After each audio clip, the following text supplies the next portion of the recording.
I'm not really the review kind of guy. I am the gushing kind of guy, and I'm going to have to gush here for a bit. I'm going to try and do this without any spoilers about the manga in question the best way I can. It's not really something I'm good at, but I'm going to try to avoid spoilers as best as I can. So on to the actual topic at hand, Rokudou no Onna-Tachi. Rokudou no Onna-Tachi is one of the, and I mean the most underrated manga and best manga I have read in a long time, and that, to me, literally is no exaggeration. It is damn good, and this is a harem manga.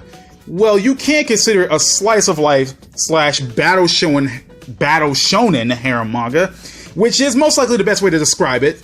Battle shonen may be stretching it, but anyway, the story follows Tosuke Rokudou, a loser of a young man who, along with his friends Masaru Hinomoto, or Colonel, and Kota Kijima, or Kacho, meaning manager in English, attend Amori High, a school consisting mostly of delinquents, and are frequently bullied and humiliated as a result, often hiding out in the bathroom to get away and vent their anger. Rokudou hates delinquents in particular due to their bullying and only wants a simple, peaceful life with a lot of friends that he can have fun with to enjoy his high school time while it's short. He is eventually gifted a scroll from his late grandfather that has a secret technique that defeated monsters in the past, which Rokudou wants to use to defeat the delinquents that bully him, getting a mark on his forehead once he uses the scroll. After he realizes it didn't halt the delinquent males one bit, the power actually led the female delinquents to treat him nicer and not bully him anymore. The mark actually worked, but instead of defeating the bullies, it actually attracts every bad girl to him and makes them fall in love with him unconditionally. Unfortunately for Rokudou, he has a run-in with a young woman named Rana Himawari, a bad girl who is known as the most powerful and deadliest individual around, who falls for him at first sight. Now, I know that the premise may sound silly, and it does, but this is actually some good stuff here. I can deal with silly series, because this is Japan. I've come to accept this, but goddamn, this series delivers. The silly premise is actually used to make a great story and even expand more on it. Way better than I could honestly say that other series could have done with the same idea. Currently, there are over 15 volumes and over 150 chapters, and the quality in writing and art has not dropped in the least. Every arc, I'm not kidding here, I literally mean every arc thus far ends on a satisfying note. Though there is one that I believe that has sort of a rush ending, but it was all good, it was good all things considered. I have no idea when the series will end, but with this level of quality after all these chapters, to me personally, I hope it doesn't end, but I kind of hope it does before the stories, before everything starts jumping the shark. No chapter feels wasted. Even the slice of life ones that just show them bonding or living out their lives as just normal people, like hanging out, going arcades, eating together, going on trips. I live for that kind of stuff. For characters just to relax and have fun. And speaking of the characters, they are all very well developed and enjoy to watch them interact and grow as people as they basically make the series. The characters do make this series. Heroes and villains alike are all enjoyable to a certain extent. And their development, someone you really hate on sight, the first person you probably hate on sight, you'll probably either sympathize with them a little bit or at least not hate them as much as when you first saw them. Almost, but no one gets left behind. It's honestly hard to talk about the characters without bleeding into spoiler territory, and mostly because I want you guys to see it for yourself, but I am confident to say that they all rock. They really all rock. The power of friendship is used quite well in this series, and while it can get sappy, the sappy nature of it all is held back. It's not held back, my bad. It is held on the foundation that these guys are all good friends that will stick with each other to the very end, and they've done so far in every arc.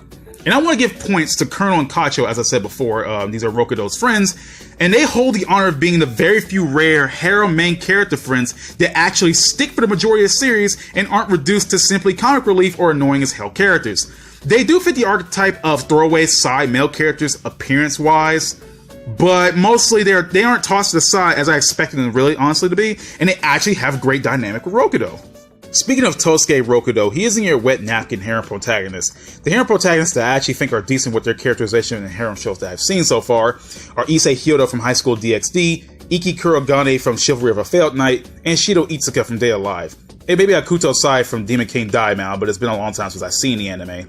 Nor is he the overpowered Gary Su that has no soul, and he is not more of a force than an actual character, which is why I'm not fans of Kirito of SAO fame or Ayato Amagiri from the Asterisk Wars.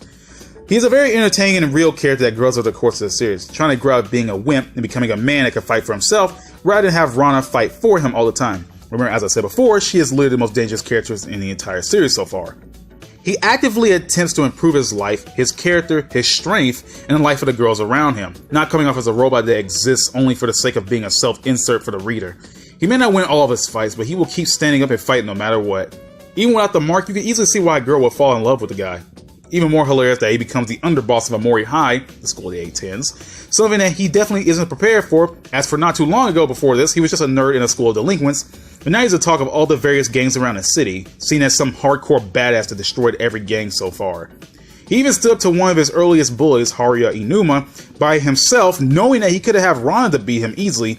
Even though it was Rana that had to save him from getting killed, he gained respect and a friend of Inuma due to him having the balls to stand up and fight.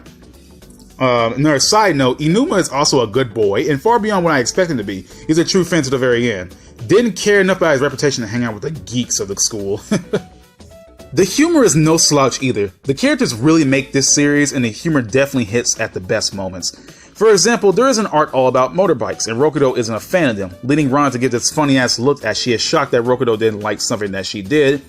Or when Inuma doesn't believe that Rokudou on how he can attract bad girls, so they go on a girl hunt with Inuma getting votes from the first batch of girls they meet, who said that he's hot, but once they actually meet some bad girls, they're all up on Rokudou, and even call Inuma ugly, which crushes his very spirit.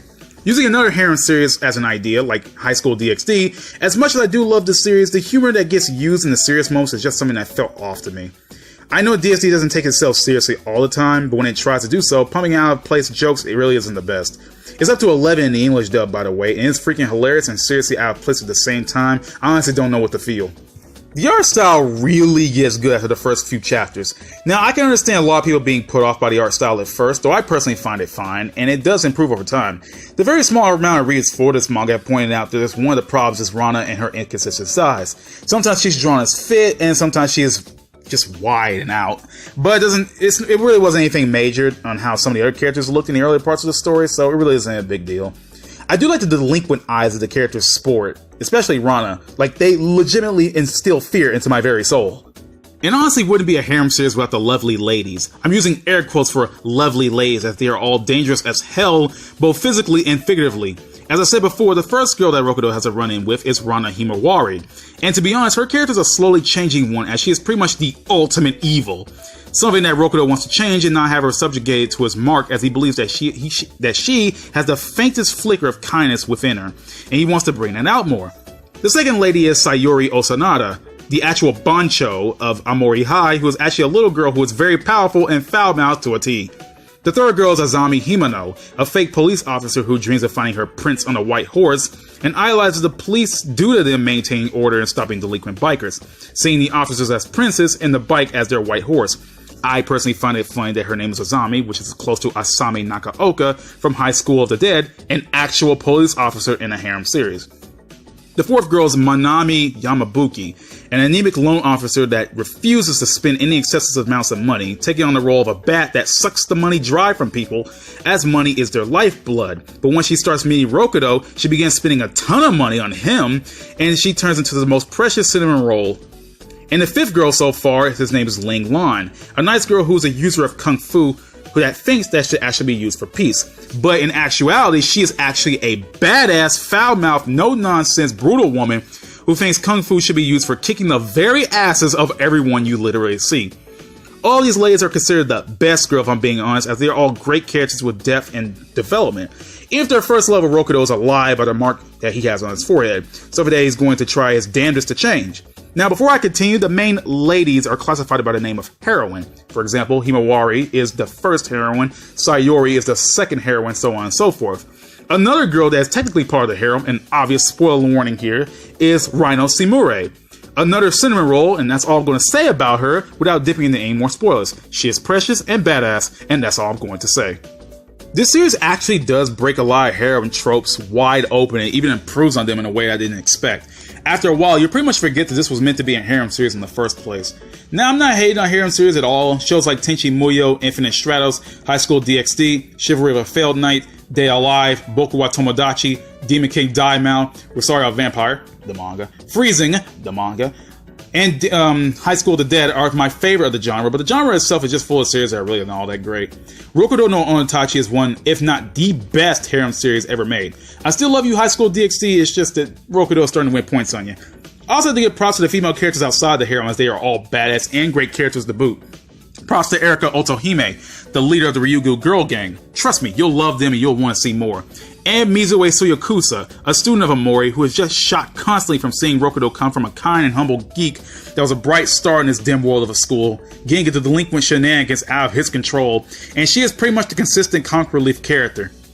I highly, and I'm just gonna say this again, highly encourage you to give this manga a read.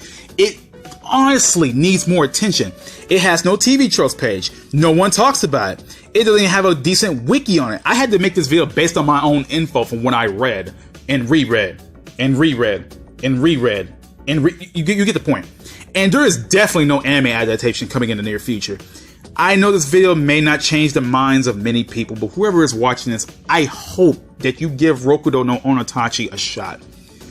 It's very good, and I really want more people to read it because it's a damn good series. It's been so under the radar. It's ridiculous. I just discovered it, almost last week, and it's so good.